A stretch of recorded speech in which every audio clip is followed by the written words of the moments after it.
What's happening, everyone? Today, or this morning, actually, we're gonna work on this Msd Pro Billet Distributor. Happens to be a 8546 extended shaft for a RB Chrysler block. Chrysler big blocks have two different, I think GM does too, like a short deck and a tall deck. Well, in Chrysler's, they're a B and an RB. 383, 400 B series, other ones 426, 440, 413, RB. I think there's a 383 RB too.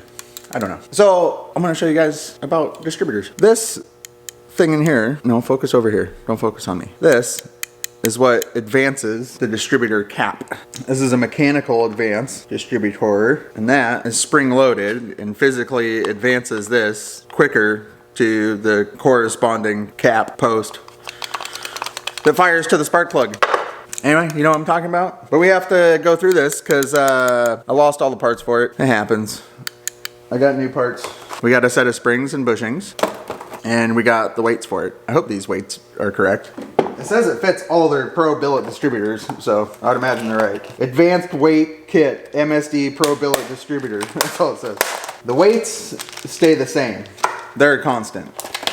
What changes in these two, you can tailor your advance curve. You can make it have all the advance real quick, or take many more RPM to get all the advance in, and you can set how much mechanical advance is built into the distributor. See the bushing size, you can have anywhere from 18 to 28 degrees of advance in the distributor, which this is something I'm gonna have to play with because I don't know where that motor is gonna wanna run with its cam, but I still know I'm not gonna be much over 36 degrees of total advance. So, in Chrysler factory, I think big blocks are just 0. Let's look, 440 base timing, 10 degrees. So 10, 28, that's 38 degrees. So that's a little much though, you know, I'm gonna go with a silver, 25 degrees. And then if it pings or something and I still need that 10 to 14 degrees of base timing, I'll drop it down to a green or a blue or whatever's appropriate. That's gonna be for our bushing size. And you can see the bushing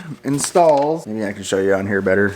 I don't know if you'll be able to see it. There's focus, that stud right under there. Tip of my fingernail, under there. It goes on that stud and physically limits how far that can turn. So let's do that first. What color did I say I was gonna do? Green or silver? A lot or low? I'm gonna go green. We'll go green. Going green, man. And like on things like the boat and stuff, I just run the distributor locked out. So the timing is wherever you put the distributor, none of this moves. This won't move anymore. And if you do wanna do that on these Pro Billet distributors, you have to pull this pin, you push the shaft up into the body of the distributor, rotate this plate 180 degrees, and then it just bolts down in a hole, because right now the stud is in a slot, and you just rotate it over into the hole, bolt it down, it's locked out. Timing is what it is.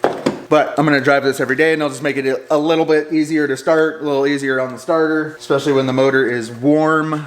I'm rambling. This was supposed to be quick. Green, we're going green. Green. It even comes with a new nut. That's nice. I wonder if that washer is supposed to be in there. Where do they want you to put that? Oh yeah, look.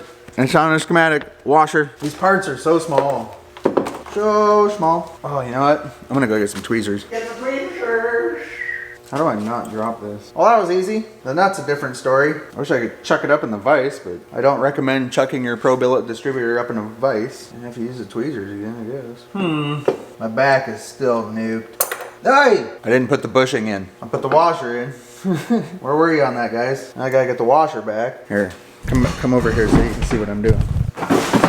I'll point you down here. You probably still can't see. So, we need our bushing. We're going green. Green will give us 23 degrees of a mechanical advance. Bushing. Oh, now how do I turn it? Nice. Good job, Ed. Oh, I almost spun it right off. Just want to do it snug. Don't get carried away. And now, maybe I can get this thing to focus. You can see a little bit of that green bushing right up in there. And that limits the travel of that. So now that we've done that, so now that we've accomplished that, we need to put some, we need to put the weights on there. I wonder how those install. Hopefully those have instructions too. Weights, spacers, and pads. Weights, spacer, weight pad. Let's get those installed. There's only one spacer. Spacers two. There's one and there's two. Here's the pad. So the weight, you guys can't see again. No, that's not right. That seems to work. The weights. Yeah, and then see these weights, they spin out. They're gonna spin out. Up here, can you even see this? They're gonna get spread open just like that. And once you get them spread open, that's when all the fun begins. What do these pads do? Weight pad. Oh, they're already installed on my distributor. I see. I'll show you. This little guy that came with the kit, the pad, is already installed right there. So we don't need those. We're gonna save them though. Try anyway. So the weights, then the spacers. Those just hold the weights down because the springs go on here. We'll talk about the springs in a second. Thank you for focusing. So that's what we should be looking like. Try not to drop all that shit. So now we're gonna wanna pick our advance curve, basically. So how fast we want the advanced ignition timing to come in, which you do with a combination of these colored springs. The bushings are for your total degrees of advance, and the springs are going to control how fast that happens. And I want it to happen right above 1500 RPM.